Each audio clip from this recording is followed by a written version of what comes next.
Police investigated and questioned James Brando. Then there was Shane Beagley, the 33-year-old landscaper who was the grandson of a neighbor. He dropped by while Deborah was drinking with Samantha Brando. And now, someone new enters into the mix. John Tanko, nicknamed Jersey, a handyman with a criminal background who had been working on a neighbor's lawn. So if you were to take Shane Beagley and James Brando and John Tanko and line them up, Tanko's about 10 years older, but they look incredibly similar. Same builds, same general kind of haircut. Police immediately ruled out Shane Beagley as a suspect, while James Brando stayed on everyone's radar. When we in the media came across James Brando, when I was the first person to interview him, and there was a lot of, I don't know, perhaps excitement almost in people that were following this closely that maybe this was a big lead. Well, some people believe he might have had something to do with it, James, her soon-to-be ex-husband, maybe because he was angry that you were there, a confidant. I've heard people speculate along those lines. Deborah Bradley. I've heard that too, but we have at this point no reason to believe that. We have nothing to substantiate that at all. He was the focus of this investigation in the initial days. All of his alibi had been checked out by the police. They got surveillance camera tape from a Walmart. They interviewed people that he crossed paths with. They checked his cell phone to whatever degree for its location. They placed him on the Air Force Base where he worked, all of that stuff. That to me says this was a very thorough investigation. James Brando was ruled out. Attorney Cindy Short always had one person in mind.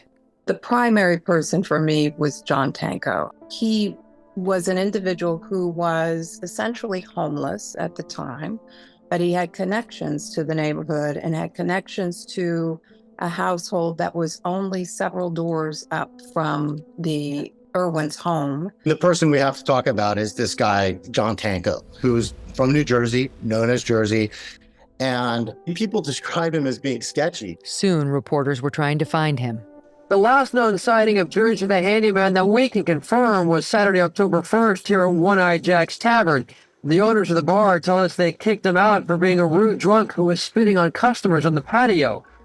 What was significant for me was that he had a pretty healthy background in burglary, and particularly in residential burglary. We know that the day that Baby Lisa disappeared, he was working for this family named the Watsons around the corner, moving some sprinklers around for them. People in the neighborhood, some knew him and some had hired him to do yard work, that sort of thing.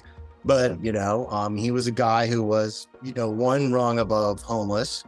And if you got to know him a little bit more, there were some really disturbing things that come up. And as we get closer and closer to the time of this abduction, his relationship with this community is significant. October 3rd in particular, which is the day of the kidnapping, he's at the Watson's house. He turns on the sprinkler at 11 a.m. The next door neighbors see him turn the sprinkler on. The Watsons are not there. The sprinkler is still on at 9:30 p.m. And so the next door neighbors, the Hurts, don't do anything to turn it off. But at 11 p.m., they notice that it has been turned off. So they figure Tanko was back in the neighborhood to turn that off. Speculation was that Tanko might have been wearing gloves for his handyman and yard work and would not leave fingerprints or cells from the skin. So now we've got Tanko in the neighborhood within an hour of what we believe will be the kidnapping, because the Pascals are going to see this kidnapper with the baby at 12:15. He knows how people are moving in and out of this community. He knows about the pets in the neighborhood. There were a few dogs in the neighborhood, notably the house next door on the right side of the Irwin house. That dog was notorious for barking at strangers from a fenced-in area in its family's backyard, as reporter Jim Spellman demonstrated at the time. This is the first obstacle somebody coming this way would face, is this dog. Every time we've come back here, night or day, this dog greets us with a round of barking. This dog is in the house next door to baby Lisa's house. But the first couple of times I did this dog in the neighborhood went nuts, barked, came after me, very disruptive, not just the kind of random barking, the kind of barking that a neighbor could possibly hear and say, what's going on back there? But after I did that a couple of times, this dog was, actually very friendly, and the dog stopped barking. So that's definitely something that I think investigators were looking at, and something I think is worth looking at.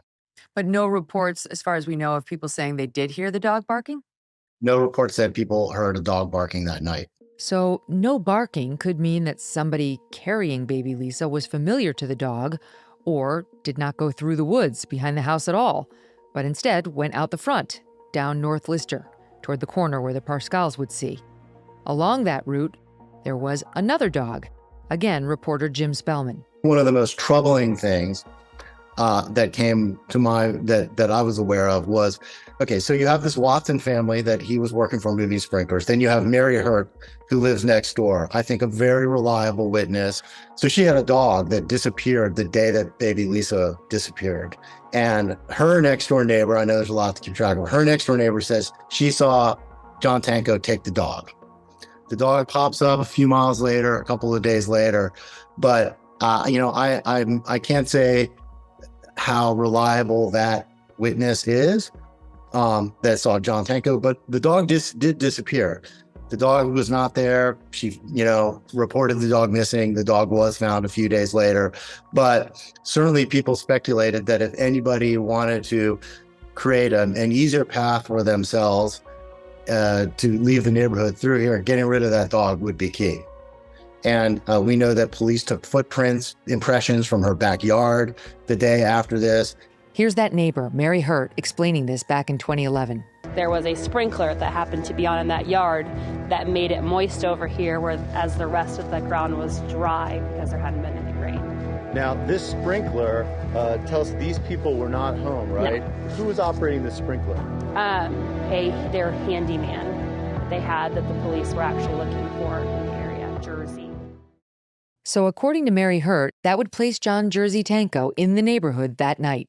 I think he really was one of the best suspects or persons of interest. And although the police did speak to him, they did not speak to him as a suspect. They spoke to him more as a kind of a person in the community.